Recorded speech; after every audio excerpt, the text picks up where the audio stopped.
मेरे पास खाने के लिए पैसा नहीं, रहने के लिए घर नहीं है, फिर भी मैं महीना दिन से भाग भाग के मैं परेशान हूँ। मेरे जो भी पैसे थे मेरे हिस्से के मैंने उसको दे दिया। तो जो आपका मामला है, ऐसी और भी बहुत लड़की हैं जिनके साथ में ऐसा हुआ कि हिंदू लड़कों ने मुसलमान लड़कियों को इस तरीके से फंसाया। जमालपुर कई ऐसे मामले मेरे सामने भी आए हैं। तो इस तरह की जो लड़कियां हैं जो इस तरह के जाल में फंस जाती है, क्या मैसेज देना चाहोगी, क्योंकि आप खुद इस चीज़ को झेल रही हो? मैंने भी 1 साल तक बहुत डर के जी हूँ। ये केस नहीं करने का सोची थी, पर बाद में मुझे फील हुआ कि अगर हम पीछे हटते हैं तो ये लोग और भी ज़्यादा क्राइम करेंगे। तो मैं कहती हूँ कोई भी लड़की के साथ ऐसा हो ना तो वो जाके एक्शन ले सकते हैं, और लेना भी चाहिए ऐसे लोग के लिए, नहीं तो ये और बड़े बड़े क्राइम करते रहेंगे। इसलिए मेरा कहना है कि एक्शन लेना चाहिए, चाहे वो कोई भी कास्ट हो, हिंदू हो, मुस्लिम हो, कोई भी हो। मेरे भी बॉयफ्रेंड ने डरा के रखा था कि अगर तुम मुझे केस करोगी तो मैं तुमको फंसा दूंगा, मेरे जीजा को फंसा दूंगा, मुझे फंसा दूंगा। पर 1 साल बाद मैंने हिम्मत जुटा के अभी केस कर दिया है, और मुझे इंसाफ मिलना चाहिए। मुझे यही उम्मीद है इस अहमदाबाद से। पहले मुझे लगता था कि गुजरात महिला बहुत सेफ है, पर जब से मैं पुलिस का चक्कर काट रही हूँ ना, मुझे पता चला यहाँ कोई सेफ नहीं है।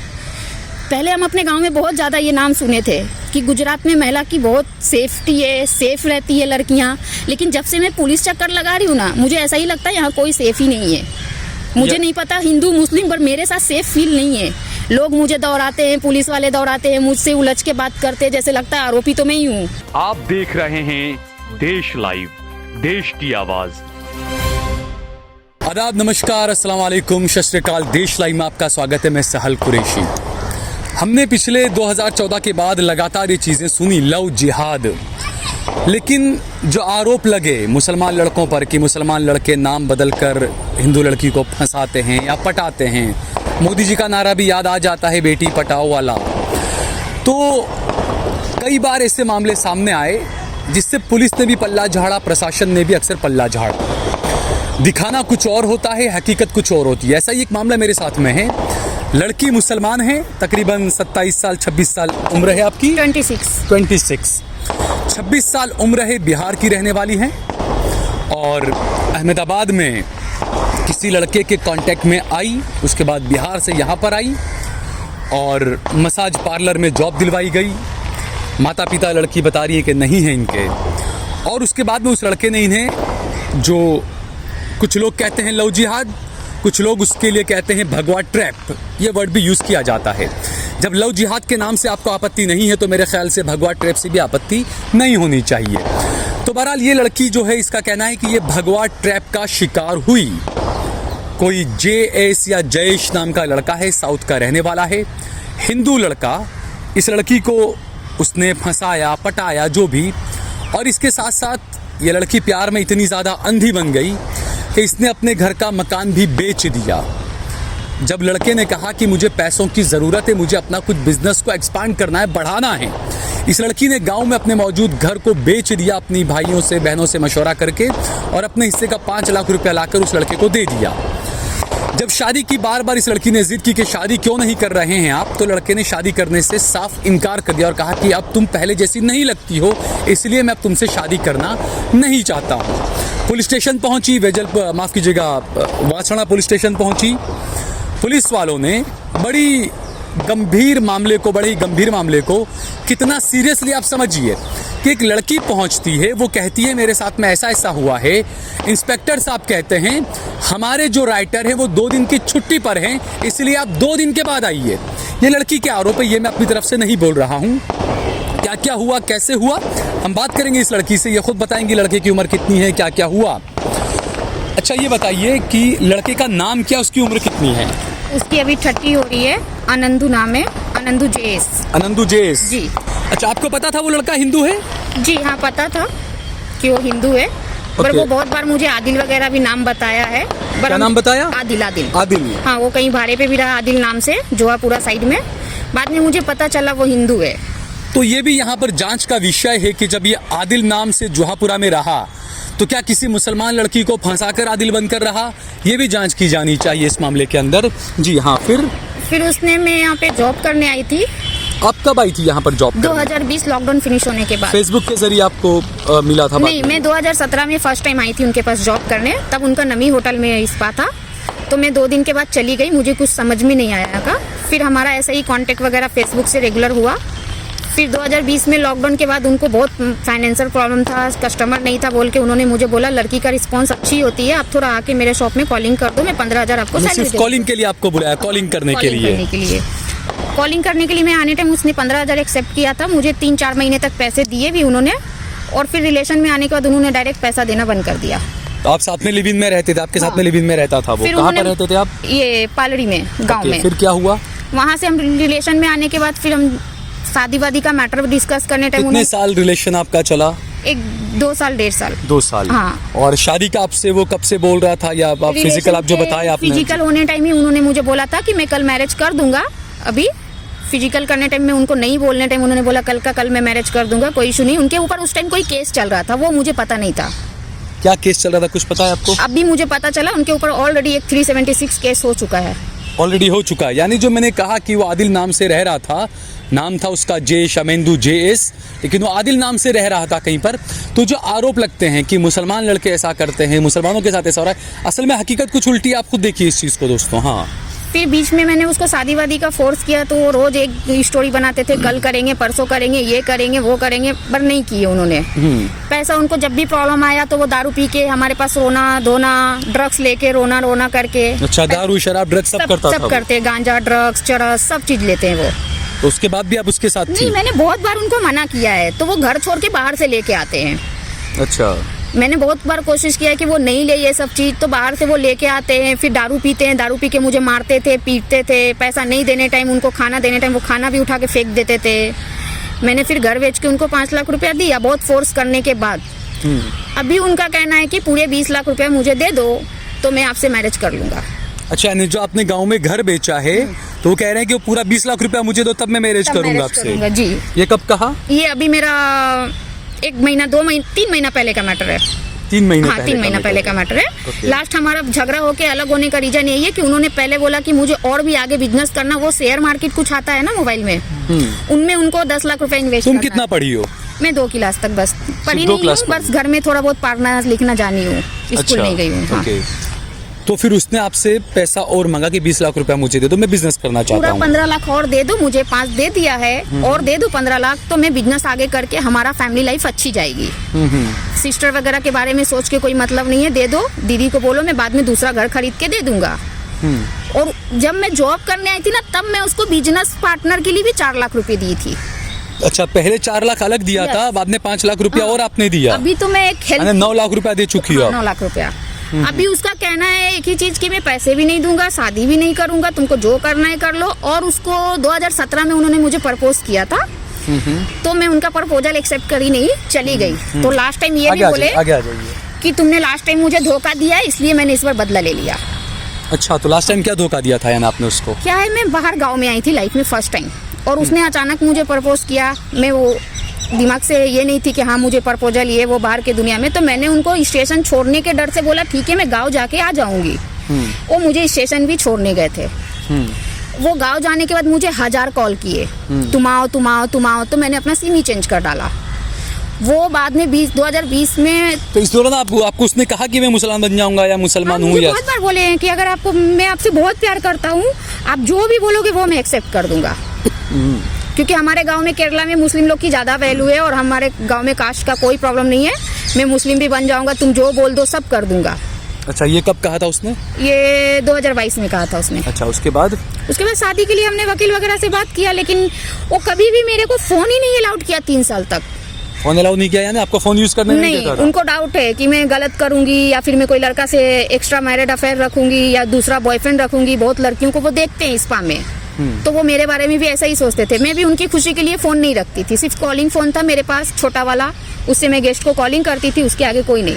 अच्छा, उसके अलावा कोई तुम्हें फोन नहीं? कोई फोन नहीं, कुछ भी नहीं। अगर मुझे घर में भी जाके सीरियल वगैरह देखना है तो मैं उसके फोन में ही देखती थी। अच्छा, सुबह 9 बजे ड्यूटी जाती थी। अच्छा, फिर अचानक 4 तारीख को 3 तारीख को क्या हो गया? अचानक क्या हुआ कि मैं आई अहमदाबाद उसको ढूंढने। आने टाइम वो मुझे इससे पीछे वाले महीना 12 तारीख को मैं अहमदाबाद आई थी। आई तो मैं पुलिस स्टेशन भी गई, वहाँ जाके देखा। तो तुम कब चली गई थी वापस? तुम तो 2020-21 में आ गई। रमजान रमजान में वापस चली गई थी, क्यों? ईद करने गाँव। अच्छा, ईद करने गई थी तुम, हाँ, तो ओके। वो मुझे बोला मैं गाँव जाके जॉब ढूंढ लेता हूँ, और जॉब ढूंढने के बाद मैंने 20 लाख नहीं दिया तो उसको, फिर हम दोनों शादी करेंगे, आप थोड़ी दिन घर पे रहो। उसने खुद ने आपको कहा कि आप घर पर रहो, हाँ। बाद में शादी करेंगे, हाँ। ओके। फिर मैं आगे आ जाइए, आप आगे आ जाइए। गाँव चली गई, वहाँ जाके मैं बहुत कॉलिंग वगैरह की। एक कॉल उसने लास्ट मुझे किया और बोला मैं इंडिया छोड़ रहा हूँ, तुमको जो करना है कर लो, मैं आपके साथ नहीं रहूँगा, क्योंकि मेरा फाइनेंशियली प्रॉब्लम बहुत है, आप हेल्प भी नहीं कर रहे।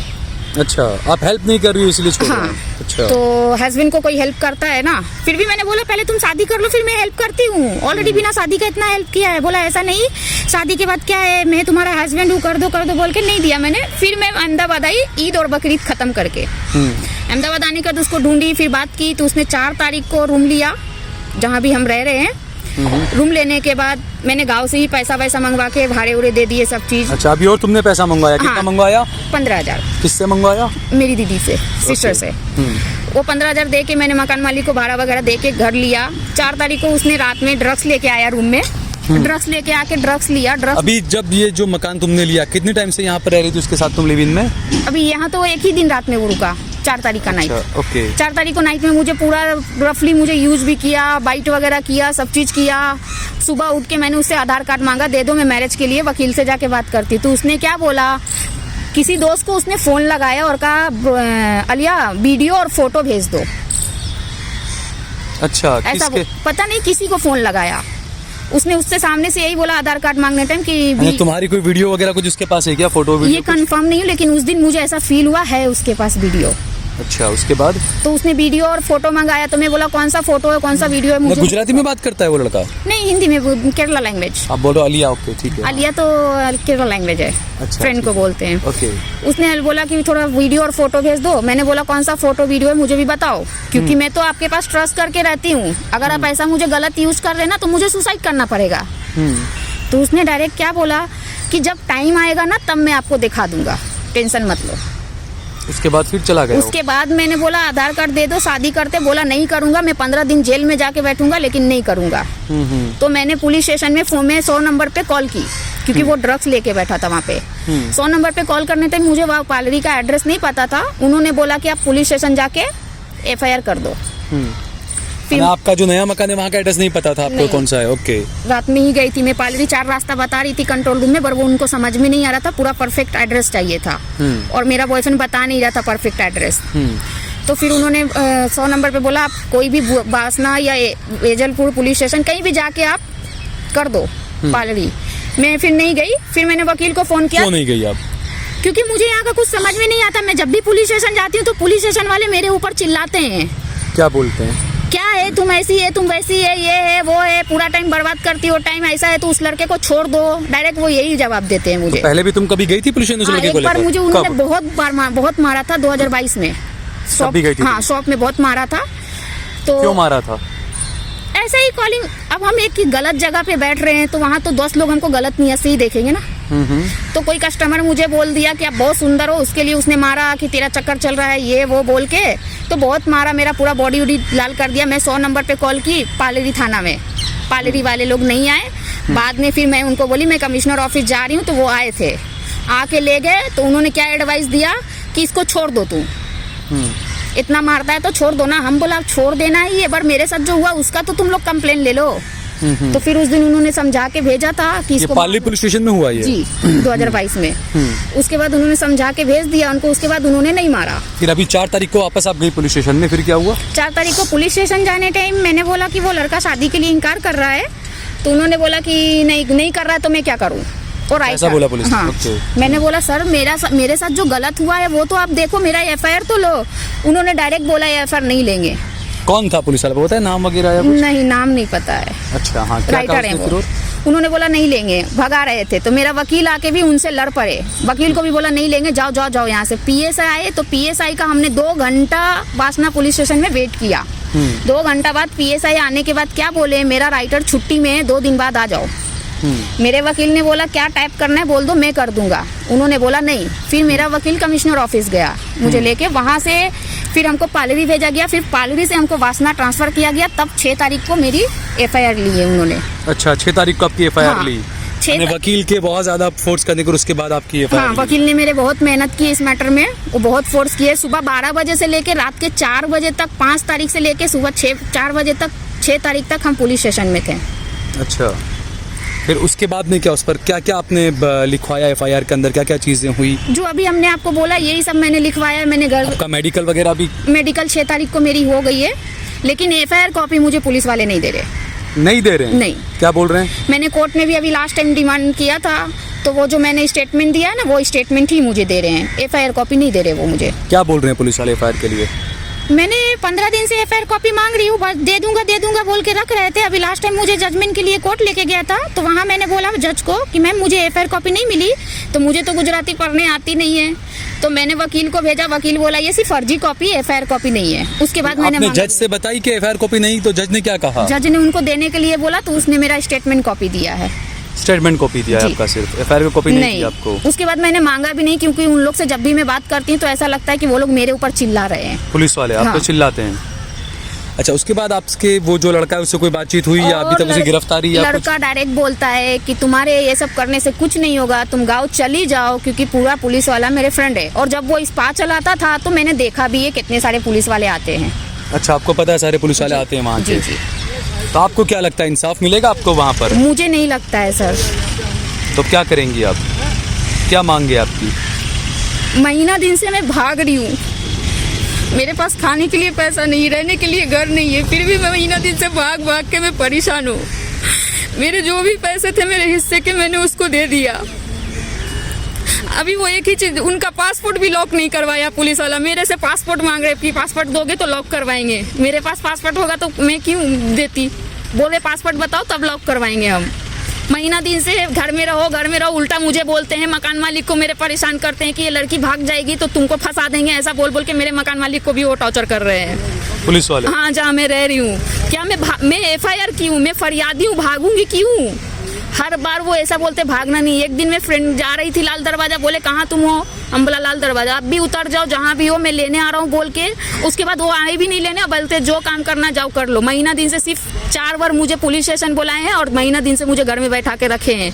कहीं जा नहीं सकते, गाँव नहीं जा सकते, आ नहीं सकते, सब चीज बोल के मुझे पुलिस वाले भी परेशान कर दिए। तो यानी आपका ये कहना है कि पुलिस वाले उल्टा आपको टॉर्चर कर रहे हैं, जैसे आप खुद आरोपी उस तरीके से आपके साथ व्यवहार कर रहे हैं? बार बार वो क्या बोलते हैं मेरे मकान मालिक को, ये लड़की भागना नहीं चाहिए। मकान मालिक मेरे पहरा मुझे डाल के रखते हैं कि मैं भाग नहीं जाऊँ। कि मकान मालिक को बोले भाग जाएंगे तो 50,000 रुपये तुमको भरना पड़ेगा पुलिस स्टेशन में। ये मकान मालिक से कहा है पुलिस वालों ने? और अभी भी 2-3 दिन पहले वो वकील के थ्रू उनसे 25,000 रुपया मांग रहे थे कि केरला लाना आरोपी को लाने के लिए। वकील से मांग रहे थे 25,000 रुपए? मकान मालिक के ऊपर उन्होंने केस बना दिया है कि मुस्लिम लड़की को लाके और रेप करवाया है। और मकान मालिक पर केस बना दिया? हाँ, ऐसा। कौन है मकान मालिक का, क्या नाम है? ये पता नहीं है मेरे पास। हिंदू है या मुस्लिम है मकान मालिक? हिंदू है। हिंदू, उन पर भी केस कर दिया है? केस नहीं किया, जस्ट उनको पैसा लेने के लिए 10,000 रुपया उनसे लिया भी है। अच्छा, आप कैसे कह सकती है 10,000 रुपया लिया है? मकान मालिक ने मेरे से आके 10,000 मांग रहे हैं। क्या बोल रहे हैं? कहे कि आपकी वजह से दीदी, मैंने आपको घर भी दिया, सब चीज दिया, और आपकी वजह से पुलिस वाले मेरे से 10,000 मांग रहे हैं और कहे हैं कि अगर आप भाग जाओगे ना दीदी, मेरा आधार कार्ड उनके पास नहीं था, आधार कार्ड ले लिए, कि आप भागना नहीं दीदी, मैं आपका पैर पकड़ती हूँ, नहीं तो मेरे से पुलिस वाले 50,000 लेंगे। अच्छा। और 10,000 ऑलरेडी ले चुके हैं। तो ये देखिए आप किस तरीके का। मुझे देना पड़ेगा उन्होंने बोला। मैंने डायरेक्ट मना किया, मैं नहीं दूंगी, वो आप लोग का मैटर है, आप लोग ही समझो। मेरे पास खुद का पैसा नहीं, मैं कहाँ से दूँ आपको पैसा? और अभी पुलिस वाले फुल सपोर्ट में उसको कि वो बचा ले, क्योंकि मैं मुस्लिम है और वो हिंदू है। शादी का मैटर भी बोलने टाइम उन्होंने क्या बोला, मुस्लिम पुलिस वाले ने, हिंदू मुस्लिम में शादी नहीं होती है। और कभी पुलिस आपको होटल पे लेकर या ऐसा भी कुछ हो? पुलिस मैं होटल में जहाँ भी मुझे पंचनामा के लिए लेके जाते हैं ना, तो एक चीज बोलते हैं कि तुम किसी को भी रूम दे देते, किसी को भी होटल दे देते, ये लड़की मुस्लिम है, लड़का हिंदू है, ये मैटर क्यों वो डिस्कस करते हैं हर जगह पे? पुलिस वाले कहते हैं? हाँ, अभी मैं यहाँ पालरी में नीलकंठ होटल में लेके गए थे हमको, लास्ट डे हम वहाँ रुके थे तो 2 दिन। तो बोले कि इसको जानते हैं, मेरा आईडी दिखा के, ये क्या लिखा है नाम? तो उसने बोला। फिर मेरे बॉयफ्रेंड का उन्होंने आईडी दिखाया, ये क्या लिखा है? तो आनंदू। तो हिंदू मुस्लिम में तुमको पता था? तो बोला हाँ। तो फिर भी तुमने रूम दे दिया, किसी को भी रूम दे देते। और बोलने के बाद उन्होंने बोला कि रूम किसी को भी तुम दे देते क्या, हिंदू मुस्लिम किसी को? तो होटल वाले ने कहा हम दोनों का आईडी जमा करके लिया, हमको कोई प्रॉब्लम नहीं है। दोनों के आईडी जमा थे। मकान मालिक के पास भी जाते हैं तो वो यही बोलते हैं कि ये लड़की कौन है तुमको पता है। तो ये जो चीज़ें हैं बिल्कुल सही, क्योंकि कानून जो है वो ये कहता है कि अगर लड़का लड़की दोनों अगर बालिग हो चुके हैं, उनकी एज है, वो फ्रीडम है, वो कर सकते हैं वो होटल में जाना या जो भी चीज़ें। अब पुलिस इसके अंदर किस तरीके का रोल अदा करी ये भी आप देखें। और एसडीपीआई के हैं इकराम इरशाद, तो इरशाद के पास अक्सर ऐसे मामले, एसडीपीआई के जो लोग हैं, जो एक्टिव लोग हैं, जिनके पास में अक्सर ऐसे मामले आते रहते हैं। लड़की ने जैसा बताया कि एफआईआर की कॉपी भी इसको नहीं मिली और इसके साथ में इस तरीके का व्यवहार किया जा रहा है जैसे ये खुद आरोपी है। इरशाद, जो एफआईआर की कॉपी आपके हाथ में नहीं आई है तो उसके लिए क्या कर रहे हैं आप, कैसे इस केस को आगे कर सकते हैं? जी, असल में पुलिस का काम है कि कोई भी अगर एफआईआर करवाने के लिए कोई भी लड़का या लड़की कोई भी बंदा जाता है तो उसको एफआईआर की कॉपी पुलिस के इंस्टेंट देनी चाहिए। लेकिन अक्सर मामलों में ऐसा देखा गया कि पुलिस उसको एफआईआर के लिए 2-3 दिन 4 दिन इस तरह के मतलब टाइम निकालती है, टाइम वेस्ट करती है, जैसे इस लड़की के साथ में हुआ। इसका तो एफआईआर देने में तो ठीक, ये तो बता रही है कि पहले जब पुलिस में केस करने गई थी, इतने गंभीर मामला, लड़की आ रही, उसके बावजूद पुलिस वालों ने कहा कि 2 दिन बाद आई है। हाँ, तो ऐसा मतलब पुलिस अक्सर सवालों के घेरे में रहती है कि कोई भी लड़की अगर मुस्लिम होती है, हम देखते हैं कि ज़्यादातर संगठनों के प्रेशर में आके पुलिस तुरंत एफआईआर ले लेती है अगर लड़की हिंदू होती है तो। लेकिन मुस्लिम लड़की अगर एफआईआर करवाने जाती है तो उसको बार बार टॉर्चर किया जाता है, तो इतना हैरान किया जाता है कि ताकि वो एफआईआर ही ना करे। तो आप तो गुजरात में रहते हैं, ये सारे मामले देखते हैं, तो यही असली गुजरात मॉडल है क्या जो है? यही असली गुजरात मॉडल है, क्योंकि हम देखते हैं कि बेटी पढ़ाओ बेटी बचाओ का नारा देने वाली सरकार है। उनको पुलिस पे एक मतलब एक कानून बना हुआ है कि कोई भी लेडीज़ कोई भी जगह के ऊपर एफआईआर कर सकती है, 0 एफआईआर से भी कर सकती है। लेकिन अक्सर पुलिस स्टेशनों में देखा गया कि लड़की जब भी एफआईआर करने के लिए जाती है उसको इस तरीके से हैरान किया जाता है, इस तरीके से टॉर्चर किया जाता है कि वो लड़की एफआईआर ही ना करे, कि वो डर जाए। उसको अगर मुसलमान लड़की है तो ये किया जाता है, इस तरह होता है, बहुत सारी जगहों पर हुआ है कि लड़की को इतना टॉर्चर करते हैं कि इतने सवाल उससे पूछते हैं कि वो एफआईआर ही ना करे, वो उसको डरा कर धमका कर बिठा दिया जाता है। तो ऐसा बहुत सारी जगहों पर देखा गया अक्सर पुलिस के मामलों के अंदर कि पुलिस का रवैया एक तरफा पूरा गुजरात के अंदर देखने को मिलता है बिहार के अंदर। ठीक है, बहुत बहुत शुक्रिया इरशाद। तो ये जो पूरा मामला है दोस्तों, काफ़ी कुछ चीज़ें यहाँ पर सीखने को मिलनी चाहिए। जो मुसलमान लड़कियाँ हैं उन्हें भी सीखने को बहुत कुछ मिलेगा इस वीडियो में। और बाकी काम और प्रशासन और पुलिस और ये तमाम चीज़ें किस तरीके का काम हो रहा है वो तो आप खुद देख ही रहे हैं। अब इस बेटी को इंसाफ कैसे मिलता है वो अब मुख्यमंत्री जाने, और वो जो गृह मंत्री जो अक्सर बेटी के पास पहुँच जाते हैं घरों पर, अगर बेटी हिंदू हो तो। अब ये तो उनका पासपोर्ट लॉक करवाया जाए क्योंकि वो इंडिया छोड़ने वाले हैं। अच्छा, ये आपको डर है? और पहले मुझे लगता था कि गुजरात महिला बहुत सेफ है, पर जब से मैं पुलिस का चक्कर काट रही हूँ ना, मुझे पता चला यहाँ कोई सेफ नहीं है। पहले हम अपने गांव में बहुत ज़्यादा ये नाम सुने थे कि गुजरात में महिला की बहुत सेफ्टी है, सेफ रहती है लड़कियाँ, लेकिन जब से मैं पुलिस चक्कर लगा रही हूँ ना, मुझे ऐसा ही लगता है यहाँ कोई सेफ ही नहीं है। मुझे नहीं पता हिंदू मुस्लिम, पर मेरे साथ सेफ फील नहीं है। लोग मुझे दौड़ाते हैं, पुलिस वाले दौड़ाते हैं, मुझसे उलझ के बात करते हैं, जैसे लगता है आरोपी तो मैं ही हूँ। अरे पहले आरोपी को आप जाके ढूंढो ना, फिर मेरे घर जाने का। वो डायरेक्ट बोलते अपनी फैमिली बुलाओ, नहीं तो कुछ नहीं होगा। और एफआईआर के बाद उन्होंने मेरे से पूछा कि तुम्हारा आरोपी ये बॉयफ्रेंड कहाँ है। मैंने बोला कि मुझे नहीं पता है, वो तो आपका काम है ना। तो उन्होंने बोला कि ये कौन बोला मेरा काम है? अच्छा, पुलिस ने ये कहा? हाँ, वो मेरे से पूछ रहे हैं कि आरोपी कहाँ है। तो मैंने बोला सर मैंने एफआईआर कर दिया, बाकी आपका काम है। तो बोला कौन बोला ये मेरा काम है? अच्छा, पुलिस ने ये हाँ। कहा? किसने कहा? ये कौन था पुलिस में? राइटर था? नहीं, पीएसआई था? पीएसआई थे या पीआई? हाँ, वेजलपुर? हाँ, वेजलपुर या वासना? नहीं, वेजलपुर नहीं, वासना ये भी। अच्छा, वासना ये भी क्या तो सर्कल का नाम है। अच्छा, नगर। हाँ, ठीक है, चलिए। चौकी में। अभी वो लोग क्या है ना, उनको मेरी फैमिली को इन्वॉल्व करना है ताकि मैं पीछे हट जाऊँ, क्योंकि हम कुछ भी है ना घर पे ये सब समाज में जानकारी हो कि मैं मैरिज के बिना किसी के साथ रही, घर में समाज में सब जानता है मैं उससे मैरिज करके हूँ। मैंने झूठ बोला घर में। अभी पुलिस वाले मेरे को डायरेक्ट एक ही चीज़ बोलते हैं कि तुम्हारे गांव जाना पड़ेगा, तो जाए, मुझे कोई दिक्कत नहीं है, लेकिन ये सब मैटर डिस्कस नहीं करे कि मैं मैरिज के पहले उनके साथ थी। वो सारा चीज़ करे, मुझे कोई दिक्कत नहीं, लेकिन वो मैरिज बोलते हैं कि गाँव जाएंगे, पता करेंगे, फैमिली को बुलाओ, इसको बुलाओ, तुम्हारा पूरा डिटेल लेंगे। रोज बुलाते हैं, कॉल करते हैं, फिर 1-2 घंटा पुलिस स्टेशन में बुलाते हैं। आप ये चाहती हो कि पुलिस अगर आपके घर जाए तो आपकी आइडेंटिटी ज़्यादा वो ना करे, या और ज़्यादा आपके मामले को ज़्यादा करे, आप ये चाहती हैं? जी हाँ, क्योंकि मेरे बहन के भी 4 बच्चे हैं, फिर उनके बच्चे के शादी में प्रॉब्लम आ सकता है समाज में। ठीक है, चलिए, बहुत बहुत शुक्रिया। एक थोड़ा सी मैं बोल दूँ। हाँ, हमारी ये मांग है कि इस लड़की के साथ में जो भी कुछ हुआ है उसको इंसाफ मिले। सरकार से हमारी मांग है, गृह मंत्री से, जो हर जगह बेटी के कुछ मामले होते हैं, हिंदू बेटी के मामले होते हैं तो हर जगह पे पहुंच जाते हैं। तो इस बेटी, ये भी बेटी है, गुजरात की बेटी है, तो इसको भी इंसाफ मिले। इसके लिए जो भी मेहनत होवे वो करे और इसको इंसाफ दिलावे। ठीक है, बहुत बहुत शुक्रिया।